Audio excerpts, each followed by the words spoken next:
Welcome to the RDL show, the Brian D. Leaf show, here on a Monday, May 10th. Joining me will be Sky, as always. Jonathan and Charlie are back. Our question of the day is going to relate to our guest, Tyler Dunne from the Go Long newsletter, formerly from he wrote for Pro Football Weekly, in depth in the NFL. He's going to talk to us a ton about the Green Bay situation with Aaron Rodgers and Jordan Love and all of what's been going on since that story broke right before the draft. So for the question today, essentially, it will be in the comment section. If you guys have any questions for Tyler revolving around that or anything in the NFL, put them in the comment section. We'll hope to get to some of them during our interview at the top of the hour. To open the show, it's a little, it brings what I'm trying to get across in what we talk about every single day together. Bob Baffert, who trained his 7th Kentucky Derby winning horse, Medina Spirit, just over a week ago, had a positive test pop on the champion horse. And he spent the whole morning, really, today, running around all the talk shows, from Good Morning America to Fox News to the Dan Patrick Show, everything and everywhere, for them to hear him state how this is cancel culture. So the horse is now being canceled because of this. The horse can't give himself in performance-enhancing drugs, or in this case, an anti-inflammatory. The trainers do. So Baffert essentially has gone on all these public venues discussing why he's the victim here, how he is, as clean as a whistle, and it had to have been a tampering issue. He does not buy into conspiracies and things like that, but then he lays out all the conspiracies and things like that. So I understand the feeling of being falsely accused of something, but I also fully understand and understand the feeling and knowing that when I've done something, to be accountable for said action. That was a freeing thing for me, really. When I walked out of that prison cell, really it happened before that, one of those times I walked by the mirror and looked at myself in the mirror and said, okay, Ryan, you're here because of what you did, nobody else, is incredibly freeing, because it really removes the option of you being able to blame anybody else for the shortcomings or the things that are, or the consequences that are coming, right? For the longest time, I compared myself to other incarcerated inmates with similar crimes, because I'm like, why did I get this much and he only got that much? When the time is irrelevant. It doesn't matter. It still lays at your feet of what you've done. So we've seen this before. Science rarely is wrong. There are false positives. We watched this play out in COVID testing in college football. Davis Mills, for one, had a positive test. He missed the first game. Then we found out right before the second game against Colorado that it was a false positive. He got to come back. He was incredibly rusty. They lose game 2 to Colorado, and he's exceptional the rest of the year, right? So there is those types of things. We don't hear about it much in horse racing. Usually when there's a doping accusation, it's true. And I don't know how intricately involved Bob Baffert has been in past doping situations, but this one feels like he went full cannons in the opposite direction. So he either feels really slighted that he would be accused of something after he's a Hall of Fame trainer, or he doesn't feel like there can be really any way to truly prove it. So therefore, he's going hard line against him. The horsing regulators and everything there. I do have a problem with the platform that he's doing it in. I understand he's trying to clear his name after another big win, but it comes across as somebody who's playing the victim and using the cancel culture situation we've seen used a ton over the last year at the forefront, and he feels like that's the way to go about it. I'm inclined to believe that, you know, anybody who's trying to compete at any level, whether it's human or it's horse racing or animal based, trainers, players, everybody's trying to gain an advantage. They're trying to do it in a healthy and legal way, but if they can push the boundaries, everybody's going to. The ridiculousness around Barry Bonds, Roger Clemens not being in the Hall of Fame stems from the fact that they use performance enhancing drugs. And for the most part, like in racing with Lance Armstrong, everybody was doing it. And in fact, you know, Barry Bonds never tested positive for anything. He was implicated in the Balco scheme. He looked different. He smashed home runs. He was a Hall of Famer even if he chose not to use that. Everybody was doing it, and that is not an excuse. I think that he's one of the greatest baseball players of all time, and he deserves to be in the Hall of Fame. Bob Baffert is one of the greatest trainers of all time, and I think he deserves to be in the Hall of Fame. Now, was he pushing the envelope? Was he trying to get a 12-1 underdog or long shot to win the Derby? Maybe. But today, watching him go on the air and kind of slink around these platforms trying to play the victim in all this was a bit disturbing to watch, I think is the best way to put it. I don't know if anybody's truly that interested. And I think he's making it a bigger story by doing this. I'm still going to watch the Preakness and watch for his horse to run the second leg of the Triple Crown and see if he can get it done. I'm not terribly interested in rehashing a anti-inflammatory drug test to a horse to get so much playtime today in terms of our national media coverage.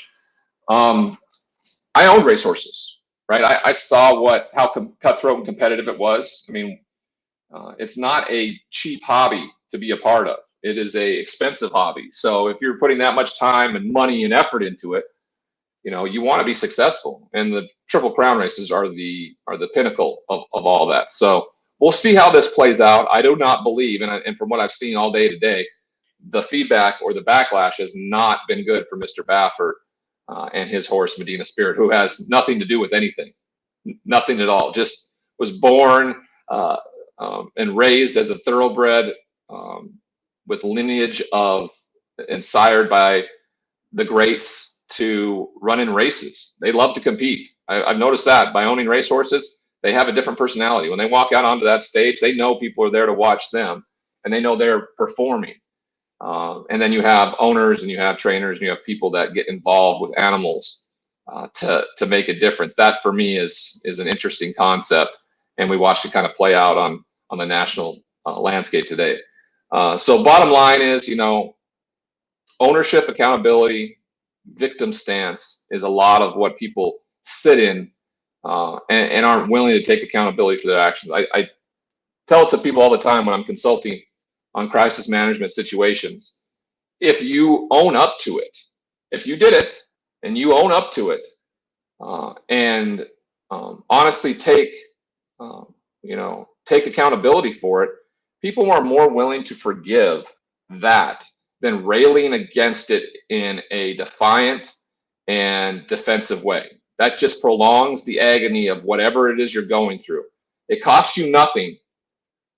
You may have to swallow your pride a little bit, but the pride is not real if it's something you've done. So keep that in mind when you are going about your business and as a flawed human being like me and everybody else, and you screw up.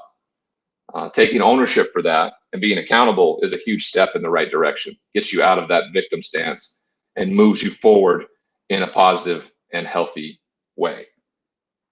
Speaking of moving forward in a positive, healthy way, we welcome in Jonathan Rifkin and Sky Guasco and Charlie Moss. Charlie Moss is back home in Chicago with mommy and daddy, so we're happy to have him be back after a finals week and a road trip back to Chicago. As for Jonathan, I think he's getting a package right now. I hope it's not one of those blow up sex dolls and it just explodes on him. Dude, how'd you? I was gonna bring it on as a sponsor for the show. Don't ruin our new sponsorship. Speaking of being screwed, Lakers fans and the Lakers may be in some trouble. The NBA playoff picture looks like this. The Lakers sit at 7 right now in the Western Conference. They are a few games out of 5th and a few games out of 9th. I don't think they can get to 10th. They are guaranteed a chance at the play-in tournament, and they could possibly jump as far as the 5th seed if they were to win their final 4 games and we watch Portland and somebody else stumble down the stretch. What is your guys' thought process around the West? Is it Lakers get in, Lakers are the favorite regardless of what position they're in, or have we seen enough great play at the top of the Western Conference now that you're willing to accept the Jazz and the Suns actually having a voice in this year's Western Conference Finals? I mean, first off, the Lakers beat the Suns last night by like 15 points without LeBron. AD exploded for 43, and Alex Caruso said the beast is awakening. Okay, so AD's coming back. I think the biggest thing for the Lakers is if they are in that play-in tournament, that one game against the Warriors or whoever they play, because no one can beat the Lakers in a 7-game series. Who's going to beat this team 4 times in a row with a healthy LeBron, a somewhat healthy LeBron, Andre Drummond, and AD? So, again, I think if they're in and they win the play-in game, they are the favorite. Jonathan, Sky? Clippers. I can't believe I'm going down the Clippers road, the Clippers rabbit hole, but I'm going down the Clippers rabbit hole, and I do think that that for some reason this team is the most well-built team to make a deep run in the playoffs.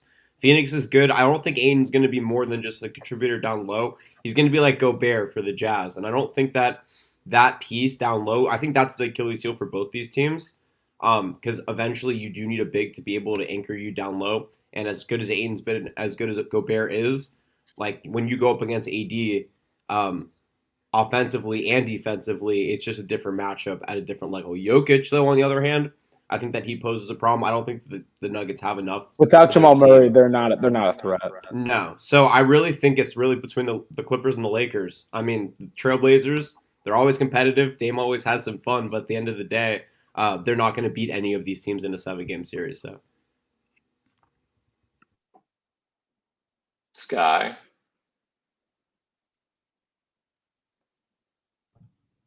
There we go. We have a little delay there, so I was trying to cut it out. If they make it into the full postseason, I believe that they are a very, very strong contender, obviously. But what we're talking about here is if they're even going to make it in there. If they land in the 7th seed and they just stay put where they're at right now for the final 4 games, right now they would play the Warriors if the season ended tonight. If they catch Steph on the wrong night, they could be bounced straight up. And every night is Steph, though. You're always going to catch Steph now. That's the problem. Sure, but there's Steph for 30, which is every game, or there's Steph for 50 plus, and the defense plays well, and they just turn it around. Like what I'm saying is, what we're talking about is trying to come in here and actually making it in. If they make it in, they're strong, but they find themselves in a peculiar situation right now where, if I'm a Lakers fan, I'm not sitting easy. I'll put it that way. Well, I don't think the Lakers have been sitting easy all year long, right? I mean, they've watched the injuries play into it, and I think this was inevitable to see it play out this way. I think the Clippers, to Jonathan's point, have been relatively quiet. They've just kind of hung in there, been at this one spot. Last year, after a very disappointing first season with George and Kawhi Leonard, now adding a piece in Rajon Rondo, is that something that finally gets over the top in the West? That'll be helpful, but I think that the Nicholas Batum addition, people are undervaluing him as a stretch 4. And it's starting with Zubac down low, who's been really good as an anchor in the 2-3 zone. Like, this team is built to defend, and then they're going to get out on the break, and they're going to hit big shots. And that's what I think. I think they can stop anybody with the core that they have, with the 2 bigs down low and then the 3 wings on top. So I have an interesting take on the Clippers because they have the absolute best talent in the league. They can beat anybody, but at the same time, Brooklyn has the best. Okay, yes. Okay. They have a ton of talent. Okay, But my point is, there's just like one thing missing for them. It's like maybe like a motivational push or just, I don't know. There's just that one piece that seems like that's not there for them, which is why I'm hesitant to pick them to come out of the West or to win it all. I just think that when it comes to playoffs time, they just don't really have that I'm gonna go off and I'm better than you mentality. So again, I could be very wrong. They have never in the history. They certainly didn't in year one with Paul George and Kawhi Leonard. So we'll see. You know, if anything is apparent on this show, is that we believe in evidence-based play, and from the Jets and the NFL side of things to the Clippers on the NBA side of things. If you haven't done it, I don't believe you. I'm not going to believe that you can do it until I see you do it. So I'll believe it when I see it. I'll believe it. I'll believe it when I see it. Is a holding pattern if you were a Clippers fan or anybody handicapping this year's NBA playoffs. All right. If you are watching the playoffs in a couple weeks and you wanted to order some good but healthy food, go to sunfair.com, guys. All right. Go through the sign up process on sunfair.com. You can transform your body like this. Once you get to the enter your information page, you need to, 1, select Carl Farrell as your sales representative, and then 2, select the Ryan D. Leaf Show as your reason why you heard of them. Sunfair.com, personalized, delivered, healthy meals right to your doorstep if you live in the Los Angeles or Phoenix area. You can see the transformation of my body, guys. It has been all about the food. And it's about sticking to it, right? You're home. It's been a tough year. The pandemic has made us all isolate and quarantine a little. It's a perfect opportunity for you to start eating healthy. Go to sunfair.com right now, and we'll take care of it. Get 10% off your first order delivered to your home. All right. Tyler Dunne's going to join us from the Go Long newsletter here in a few minutes at the top of the hour. He's going to talk to us predominantly about the Green Bay Packers situation, which has dominated the NFL talk for the last, week and a half since Thursday around noon of the first round of the NFL draft. We've heard from sources, we've heard from people speculating, we've heard from analysts, we've heard from Rodgers' best friends, we've heard from Rodgers' not so best friends. We've not heard from Rodgers. Yeah, everybody but Rodgers. And so, again, we're in a holding pattern. He most likely wouldn't be able to be traded until after June 1st. Not that doesn't say a deal can't get done now, and it just, postponed until June 1 for cap purposes. Teams are still, I think, finding ways to see if they can get something done on what it would look like. I'm excited to talk to Tyler about that. He wrote an interesting article on Friday about Jordan Love, and that seems to kind of been the catalyst to this animosity between Rodgers and Ryan Gutekunst, the general manager for the Green Bay Packers, because he didn't even signal to Aaron that they were going to take a quarterback, in particular one in the first round. They've never taken an offensive player in the first round for Aaron Rodgers, except for Jordan Love 2 years ago. So it already put him in a bad mood. He had a chip on his shoulder. He went out and played his ass off once again, MVP type play.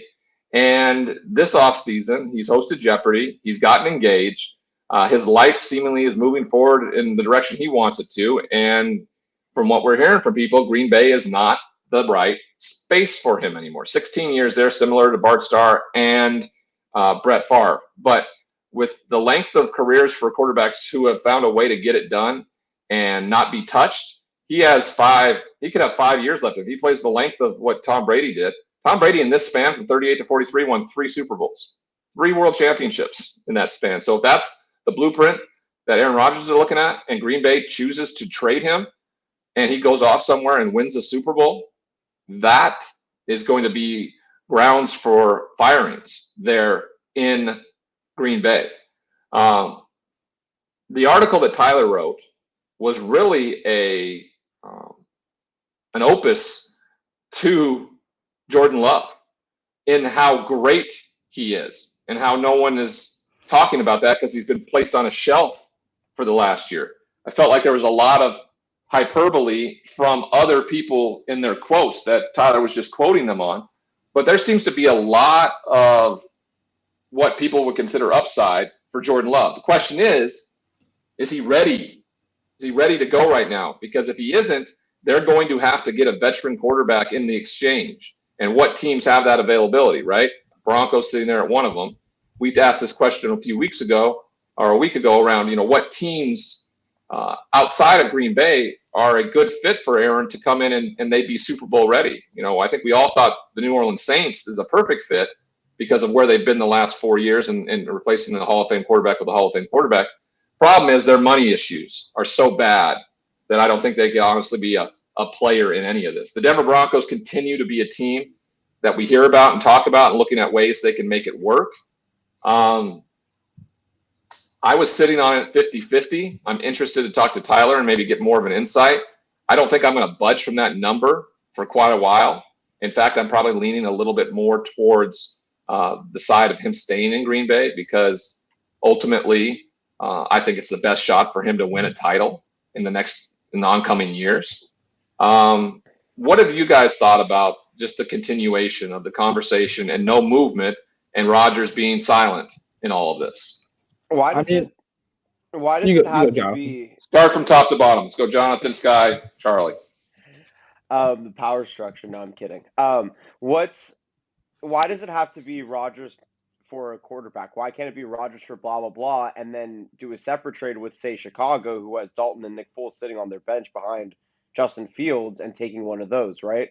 Why does it have to be, we need to get a quarterback in return for Rodgers specifically, when they can go and amass a ton of other assets and then either flip one of those assets for Foles or Dalton or a different quarterback in a different system, or a different team, right? There are other teams that have other quarterbacks on their depth chart that they can go and bring in to use. So why aren't we hearing? I don't think there was ever a need for the team that they're trading with to have a quarterback. They're going to have to get a veteran quarterback somewhere. No, but that's what I'm saying. It doesn't have to necessarily be we're trading Rodgers for a quarterback. It is we are trading Rodgers for blah blah blah. No one's ever said that. No one's ever felt like that's the need. But nobody's talking about a team like Chicago who could go and get a value piece for trading Dalton or Nick Foles to Green Bay after the fact. Well, I think you just did. I think your point is that they can get a quarterback anywhere. It doesn't have to be with the team that they actually trade Rodgers to. Exactly, but I'm saying that I haven't heard a narrative that has aligned with that perspective yet. Oh no, I mean, they can get a quarterback anywhere in terms of veteran. It would be nice to get one in the trade where they're going with, just because it's more seamless and they don't have to, give up more capital than what they get in the draft like that. If they go with a piece there. Right. But my point is, like, if he goes to the Broncos don't have to give up Drew Lock. If there's another quarterback in a different team out there that the Packers can go trade with, right? Well, I don't think it was going to be Drew Lock. I think it was going to be Teddy Bridgewater. Yeah. Regardless, it doesn't have to be Teddy Bridgewater, right? Like they kick it back.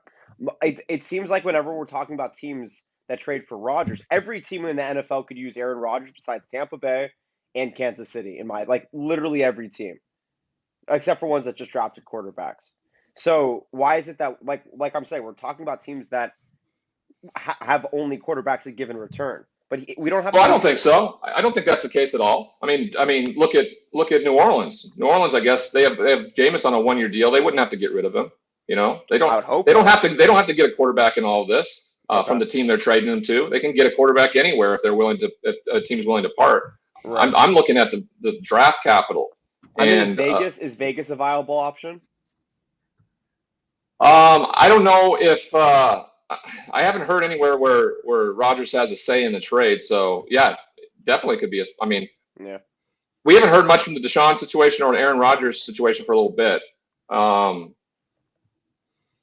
crazy would it be if they shipped Aaron off to Houston and Aaron's just lost for the rest of his career? But there's nothing there. Yeah, I mean, line to help him. He's going to be sacked 90 times a year.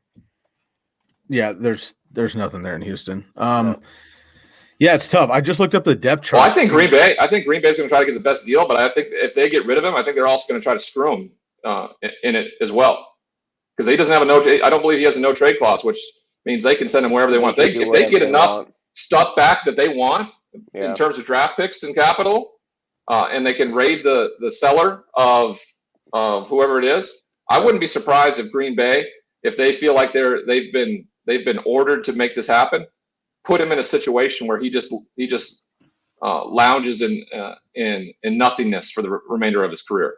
I see that pettiness come from them in this process. If your team like Buffalo or your team like the Chargers, how comfortable are you just swapping your quarterbacks? Would you give up Josh Allen for Aaron Rodgers or Justin Herbert for Aaron Rodgers? Well, I think Josh Allen, in the eyes of Buffalo fans, could be Aaron Rodgers. Yeah, I agree.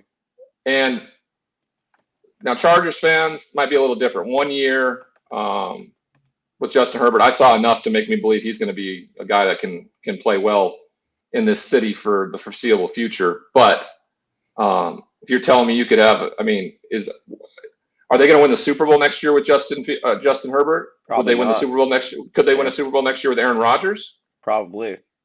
could. Those are just interesting. And nowadays it's a 1 year deal, really. I mean, the Philadelphia Eagles 3 years ago put together a run and won a Super Bowl, and then pretty much dismantled that entire team that existed through that process. But the Eagles fans are now, can ride on the fact that they beat Tom Brady and the mighty Patriots and won a Super Bowl championship. So, I mean, if the Los Angeles Chargers could find a way to win a championship in 1 year, the Spanoses are running around with a Lombardi trophy.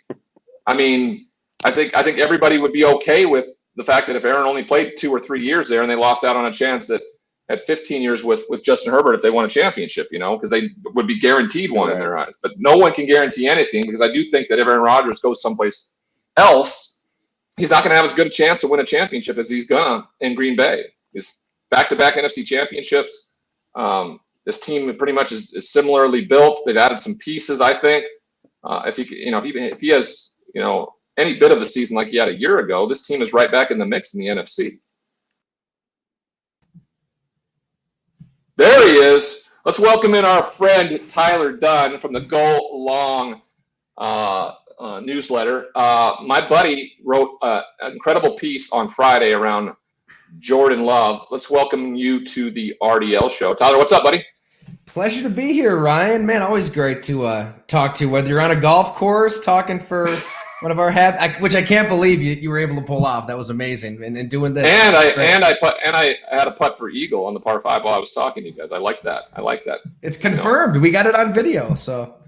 All right. We've been discussing this ever since noon on draft day 1. The news broke about Aaron Rodgers, and it's just become this shit show for the last 2 weeks for not only the Rodgers camp, but more importantly, the Green Bay Packers camp with what's going to happen here.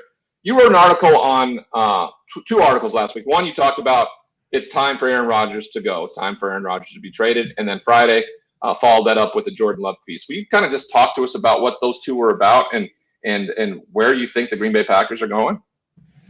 No doubt, Ryan. I mean, I guess things can always change. There could be a point down the road where Aaron Rodgers gets what he wants from the Packers. I don't see it. But say he gets there and he can look back at this time and say everybody was just smearing name and, nothing was going to go on. Nothing bad was ever going to happen. I was going to be at the Packers quarterback all along. I don't think we're going to get to that point.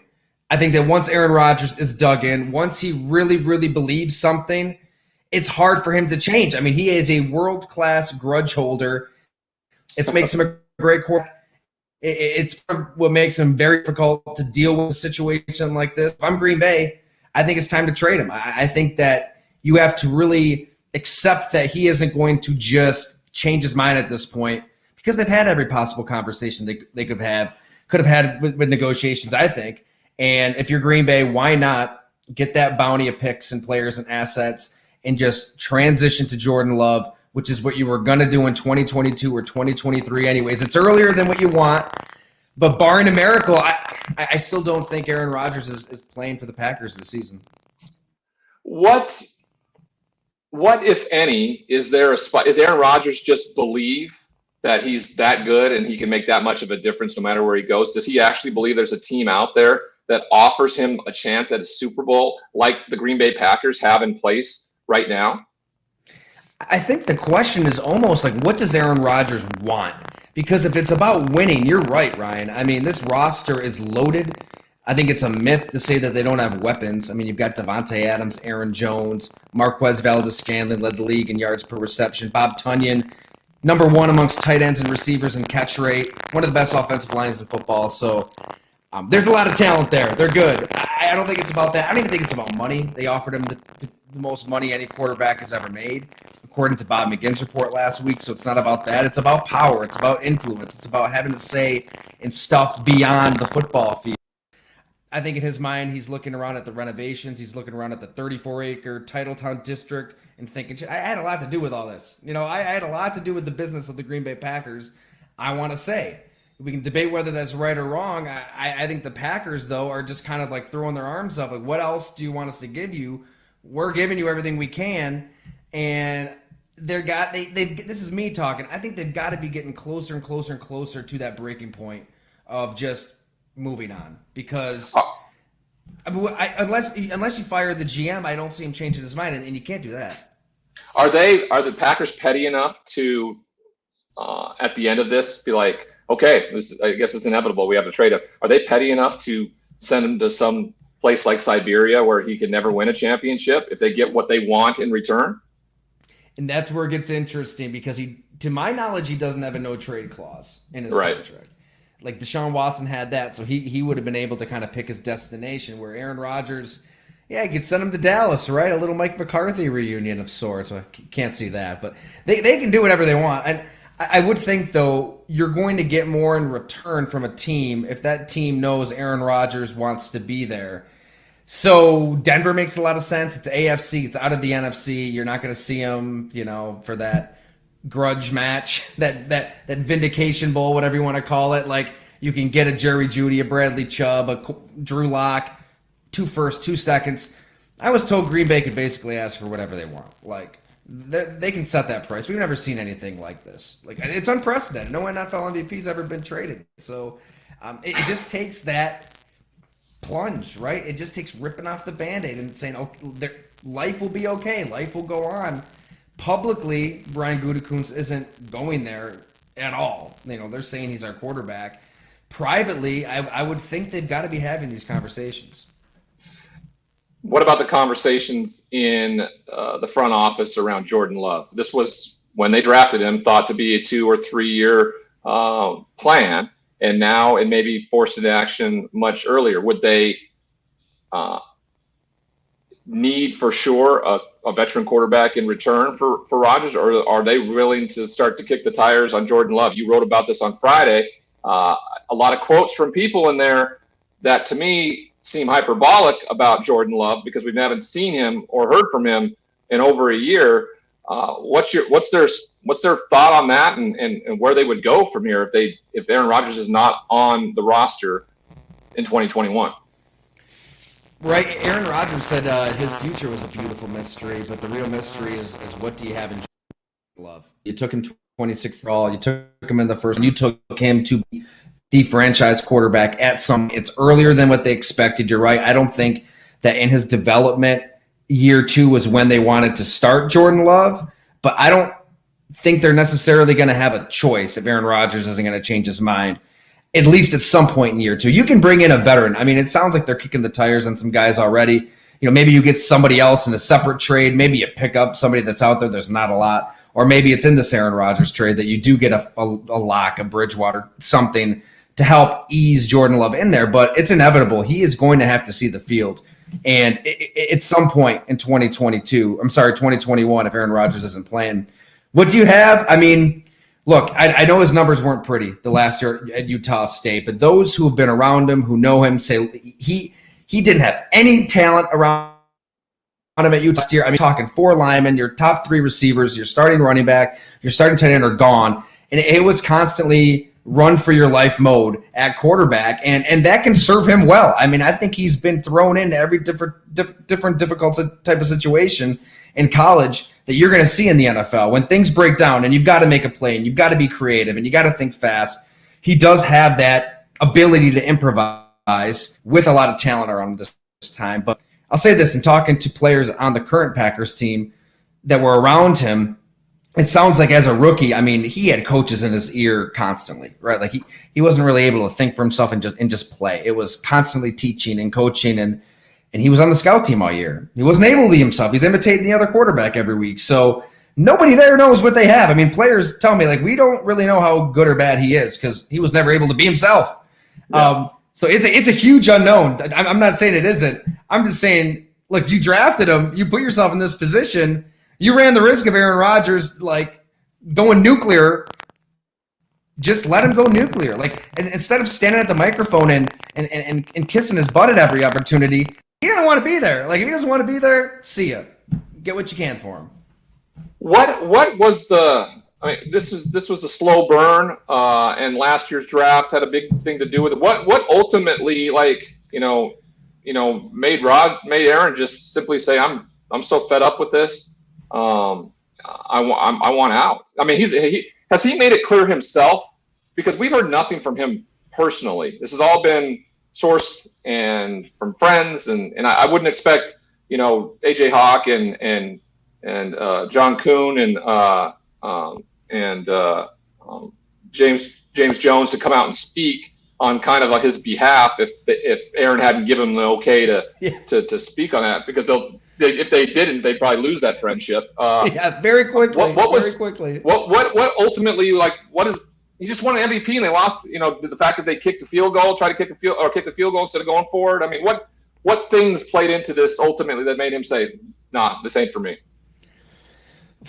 Man, because like everybody, I watched that post-game press conference when he just, like, it was really cryptic. He just threw his own future into the air and said, I don't know what's going to happen. And even Matt LaFleur's reaction was like, "What? No, he'll be our quarterback. And he has 3 more years under his contract. Of course he'll be the quarterback." That tells me, and in the moment it told me, like, he was trying to deflect. That I thought that Aaron Rodgers wanted people talking about his unknown future. How could you do this to one of the greatest ever? How could you not surround him with talent? He fell short of the Super Bowl again. And instead of talking about 1-4 in the NFC Championship game, the throws he missed in that game, and he missed some touchdowns. Like, he did not play like an MVP. That's what was running through my mind at the time. Like, maybe he's just trying to deflect. But I think in retrospect, it was kind out. Like, that maybe he did see that Jordan Love has a long ways to go in practice, day in and day out. And then figured, you know what? I'm the MVP. I should be able to make my list of demands, personnel control, the players, anything. And if I don't get that, then I'm gone. So there's one player, it's more of a theory that he had than anything on the Packers, who, the way he described it is, it's almost like a diabolical mastermind, evil plot. Like, that he meant that as a compliment, that, like, Aaron Rodgers saw that Jordan Love was really, really raw, saw that he had this amazing season, and was like, you know what? I'm going to screw your plans, and I'm just going to demand a trade and get out of here and force you to play this guy and expose you for that draft pick that pissed me off a year ago. Like you said, Ryan, it'd be great to hear from Aaron Rodgers, right? Like, we're hearing from the surrogates, we're hearing from the friends, we're hearing from the advisors, we're hearing all these other people that are speaking for him. We haven't heard from him. Until we do, we have to speculate, and I think that theory from this player, it makes a lot of sense. Do you think that the idea that he's clamoring for? I mean, we've heard Terry Bradshaw, who people kind of consider a cranky old man, but I thought had some valid points of, like, hey, they drafted quarterbacks all the time when I was playing. I just knew I was better than them all, and I was gonna win it. I mean, is it just the insult enough to not talk to him about doing it first? Than the actual, because this is exactly what they did with him, right? They drafted him when they had a legend there, with, I doubt, talking to Brett Favre about it, and now he's kind of starting to look like the petulant child of Brett Favre late in his career, wanting to go someplace else. And Favre wanted back in, like, at the end, anyways. Favre wanted back in, and Aaron Rodgers wants out. It's strange for that reason that you pointed out there, and I think people kind of forget this. Like, he's the one that has all control here. Like, the ball's literally in his hands. If he plays at or near that 2020 MVP level, Jordan Love never sees the field, and Jordan Love is out. Like, they have to trade him. Like, it's not even a discussion, a debate if he plays well again this season. So that's what's strange. I don't think he's a afraid of love, but actions almost seem like you are a little like that. You don't want to just compete and keep your job. So that's what tells me, right? It's more about football. It's more about the money because they've offered him the most money ever. It's about just being dug in and the fact that they did draft a quarterback when he believed he had a lot of football left. I think he's just so pissed off from that moment, that draft, that pick. It's not love himself. I think they had a good relationship. I think the teammates and Aaron Rodgers and vice versa got along great, this past season. But the resentment, the resentment piece in all of this. I tell people all the time that when your anger towards somebody else is like you drinking poison, hoping it kills the person. I don't know. I don't know if this works out for Aaron Rodgers. I mean, everything seems to have. And I hope for the best for him because I know him personally and I like him a lot. I just think his best chance to win a Super Bowl is in Green Bay. And his legacy, if he were to win one more than Brett Favre, that pedestal would rise like no one's business. I want to bring in my colleague here, Sky Guasco, who has a question for you as well. Hey, Tyler, thanks for joining us, man. Appreciate your time today. Quick question, kind of diverting a little bit. Let's say Aaron leaves, and wherever he goes, we'll leave that to the future. But let's say he leaves. How do you feel about the rest of the Packers team and how they might fare in the NFC North? The Bears have, Matt Nagy and Pace on the hot seat, but they bring in Justin Fields and revamp a little bit. Vikings, I thought, had a great draft and filled a lot of necessary needs. I had a lot of injuries last year. They might bounce back. Lions are the Lions for now. And I just think back to the Patriots, and they had Tom Brady forever and ever, who I think – patched a lot of holes ultimately on that team. He left and they were sub 500. Do you think that if Aaron leaves and let's just say Jordan Love's average, do you think the rest of the nucleus of the team, the coaching, the defense, whatever, still keeps them in contention in that division for a playoff run at least? I think so, Sky. I mean, I think there's a lot of talent on this team, and that's been a great 14 days of this. How good is that on Aaron Rodgers? And has Brian Gutekunst done enough to make Aaron Rodgers happy? Traffic thrown the screen. Oh, they haven't drafted an offensive player the last 10 drafts other than Jordan Love.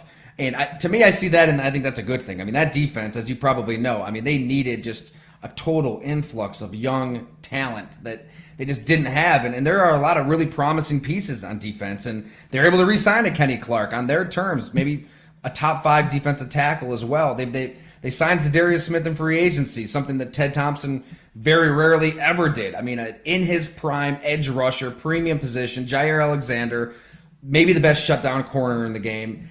There's a lot of talent there. I think that defense can figure it out and fix what ailed them. Offensively, did you think that Aaron Rodgers was the one who made everybody else better, or are all these other players good in their own right? Like, that's kind of the debate here. I sat down with Marquez Valdes-Scantling for a story, I want to say a month ago. Man, he'll make you believe. I think this guy is really good in his own right. Deep threat. I know he had some drops and he drives fans nuts, but man, he made some huge plays and huge moments, including that NFC Championship game. A.J. Dillon, too. We haven't even seen much of him at all yet. 250, 8% body fat. I didn't even know that was possible. The man they called Quadzilla as your backup at running back. He's a truck. He is, man. I love this team, and I think that whether Jordan Love plays week 1 or it's a few games into the season, it would be a really good situation for him. Great. Thank you. So to get you out of here, Tyler Dunne joining us, of course, from the Go Long newsletter. What's Rodgers' legacy in Green Bay if this plays out like you believe it's going to? If he demands a trade, gets traded and goes someplace else to finish his career, what does his legacy become in Green Bay? Because we know how people turned on Brett when it really wasn't even his choice the first time, right? And when he went to the Vikings, what if it's Aaron Rodgers' choice to get out of here? What's his legacy in Green Bay going to be?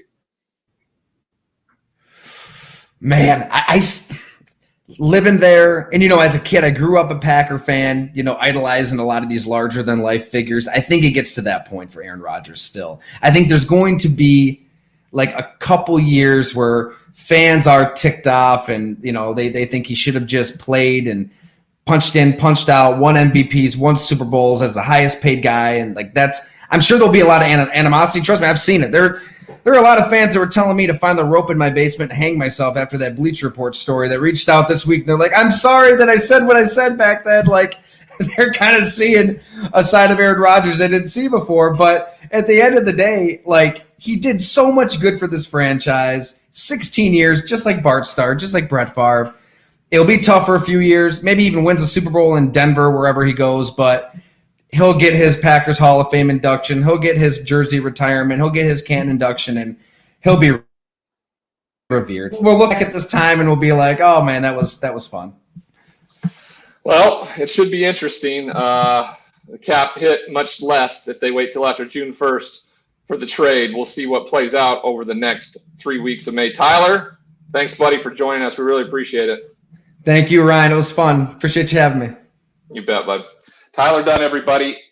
Go Long newsletter. He started that himself this past year. So I bet you he's off. You know what? I bet you he's off to celebrate after doing the RDL show. Everybody who does the RDL show celebrates afterwards, just like we do with a little athletic brew, everybody.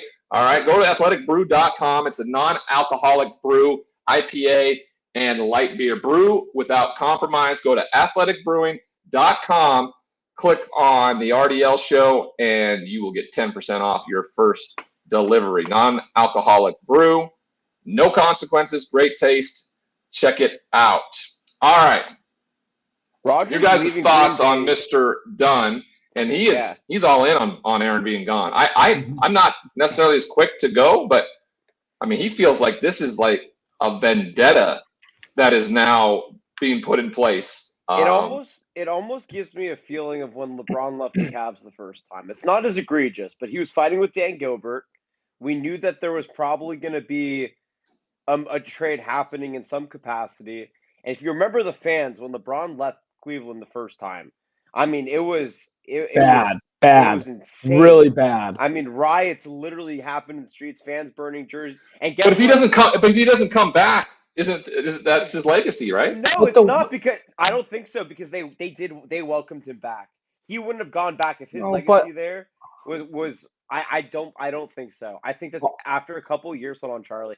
After a couple years, I think that people started to like the pain of the way that he left was mutually exclusive from the impact that he made in his first stint there. So I think for Rodgers, I don't think there's a sports fan that's aggrieved as much as anybody that if you were asked to have LeBron James back, you would be like, no, he left us the first time. I don't want to see it. But if Aaron Rodgers leaves, it's going to be very crappy for the fans. It's going to like Tyler said, there's going to be fans are going to be upset. It's going to be a rough divorce, but after a few years, he thinks that the Rodgers legacy will be cemented. Packers Hall of Fame. Like if LeBron never went back to Cleveland, he would be in the Cavs Hall of Fame. He would still get the homage that he deserved for the impact he made for that organization.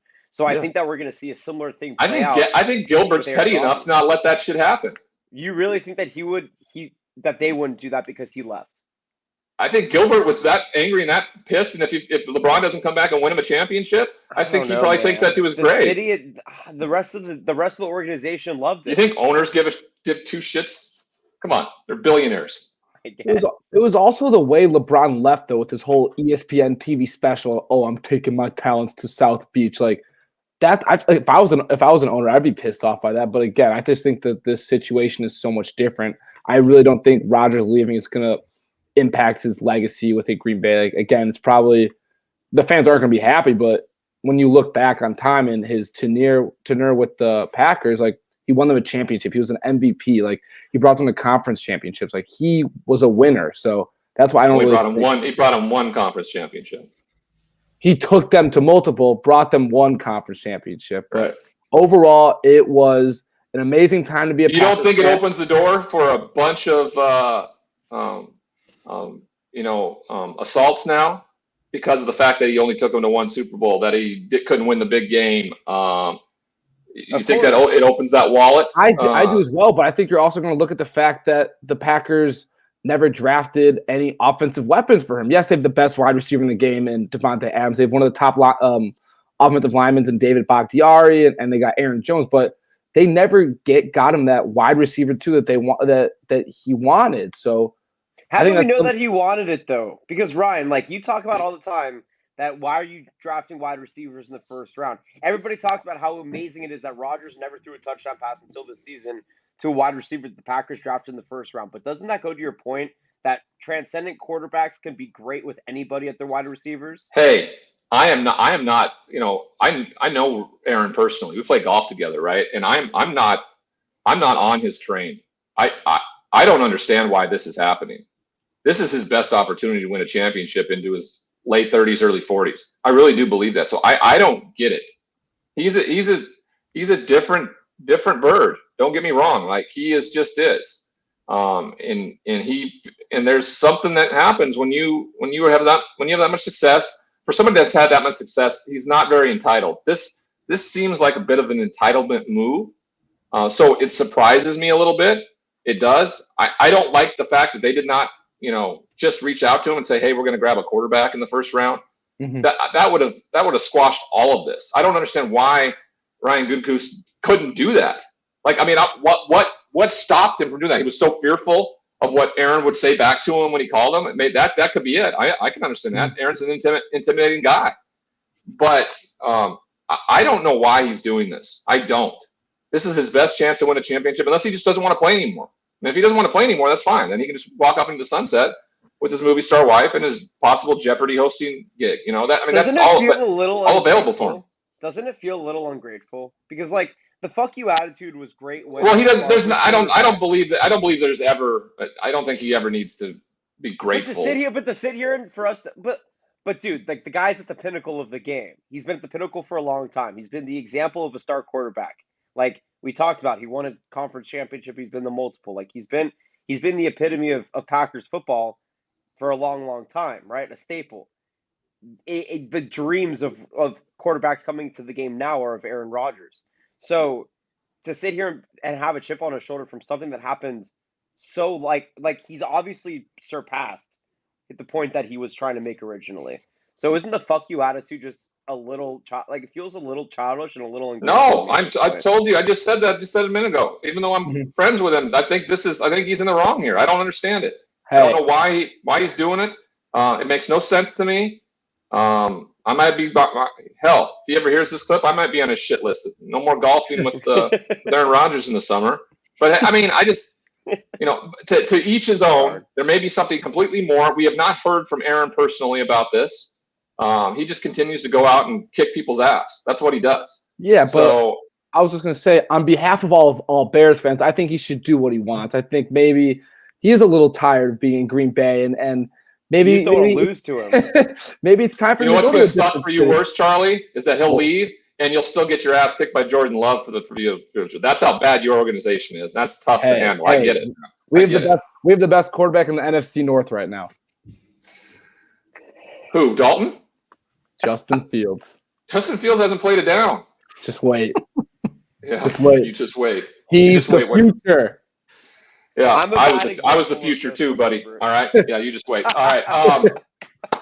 Speaking of the future, this is the future in hot sauce, everybody. Bomb Banana. All right. It is a hot sauce developed and made by a group of boys from Michigan.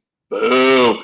But it's good hot sauce, all right? Bomb Banana, all right? There is a spicy muy muy or a less spicy in the white label there. Go to seekthespice.com.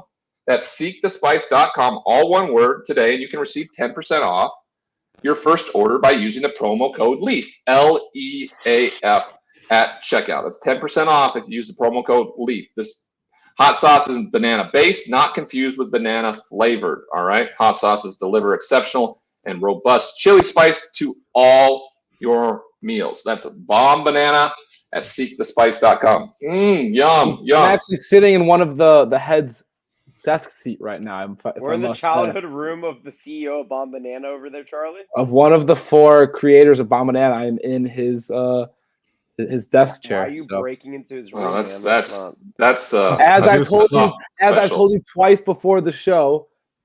My brother has the best Wi-Fi in the house in his room, and because he can afford it for starting a good banana. No, he doesn't. He doesn't live at home anymore. He's moved out. He's a big boy. He's got a nice apartment. But you know what? His presence being gone, it's not the worst thing in the world. I got some more space for the Chuck man. Got my own room right now with the good Wi-Fi? Third person, the Chuck Man. All right, Chuck Man. DK Metcalf. We talked about him while you guys were gone last week, and his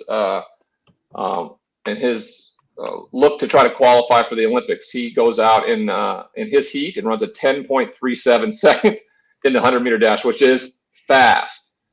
He finished last in the 9-man race, 15th overall out of the 17. But I think what it showed, and as everybody saw it, he was literally head and shoulders bigger than everybody out there. 235 pounds, running a 10.37.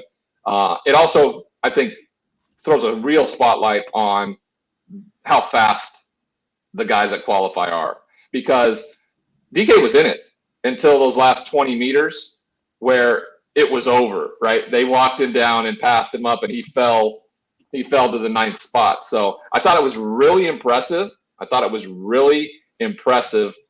With what he did. He drew a lot of attention. I don't know if you guys saw the people that watched his qualifying heat in comparison to who watched the final, overwhelmingly in the DK Metcalf space there because of what he brought to it. So I thought it was great.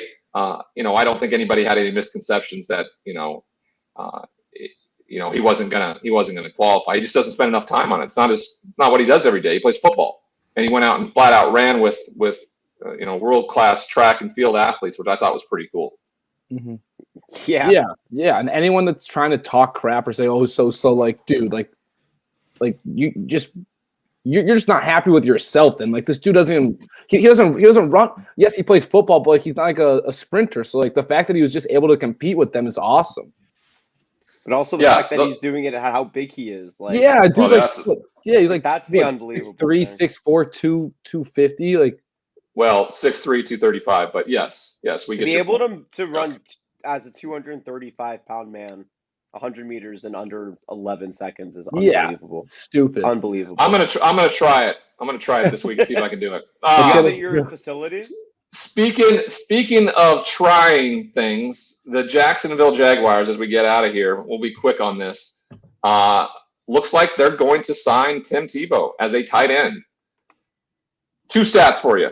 All right. Last time since Tebow played in a regular season NFL game, Brady at the time had 3 Super Bowl wins.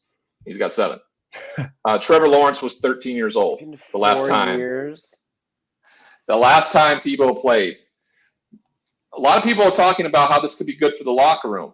I have a differing opinion. You bring in a guy pulled off the street, off Urban Meyer Street, because they're neighbors, who hasn't done a damn thing to earn himself, and somebody's going to miss out on it. I don't think his voice in that locker room is going to be as well received as people are trying to think it's going to be. I really don't.